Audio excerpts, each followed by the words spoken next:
Nous sommes en ligne avec Yann Saint-Pierre, président de MOSECON, Modern Security Consulting Group, spécialiste des questions de sécurité et notamment de terrorisme. Monsieur Saint-Pierre, on est en pleine traque en ce moment d'un ou plusieurs hommes, possiblement toujours armés, qui ont fait usage de leurs armes ces dernières heures. Qu'est-ce qui est primordial dans ces instants qui suivent ces fusillades pour tenter d'interpeller ces suspects ? Tout d'abord, bonsoir. Oui, effectivement, le plus important en ce moment, c'est de s'assurer que la population demeure à l'écran, c'est-à-dire de s'assurer d'être dans un immeuble qui est verrouillé, que les rues soient vides, que les transports publics soient vides, de s'assurer que la police ait la plus grande marge de manœuvre possible, arrive à avoir le meilleur aperçu possible via les heures, via la rue, via les caméras. Donc, c'est de donner le plus rapidement possible et le plus efficacement possible toute la marge de manœuvre nécessaire à la police minichoise. Et comment est-ce qu'on exploite les premiers témoignages? Parce que ça aussi, c'est important.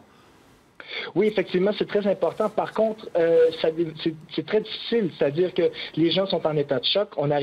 Les gens peuvent avoir entendu des choses qui ne sont nécessairement pas passées, peuvent avoir vu des choses qui ne sont pas nécessairement produites.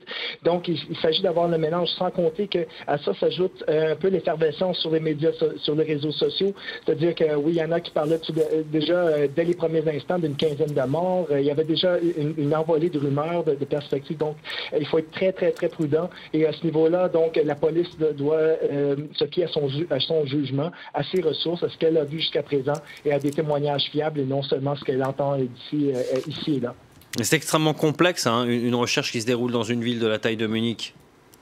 Absolument. D'ailleurs, si on peut faire un comparatif avec ce qui s'était passé à Boston il y a 3 ans, le même type de traque, les frères Tsarnaev, après le bombardement du marathon de Boston. Donc, ça avait pris 2 jours. C'est très compliqué. C'est une grande ville avec beaucoup d'accès, beaucoup de ruelles, un transport public, une grande population. Donc, c'est très difficile. Et surtout qu'ils ont été pris au dépourvu. Donc, c'est d'arriver à rassembler les ressources le plus rapidement possible.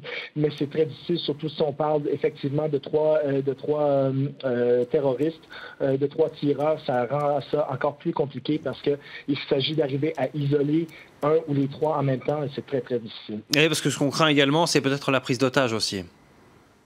Oui, mais ça aussi, c'est plus difficile parce que jusqu'à quel point, les rumeurs, du moins de la part de la police, c'est, oui, ils sont toujours armés, mais la question, c'est est-ce qu'ils ont toujours assez de munitions? Donc, est-ce que la situation, la possibilité d'une prise d'otage a diminué entre-temps?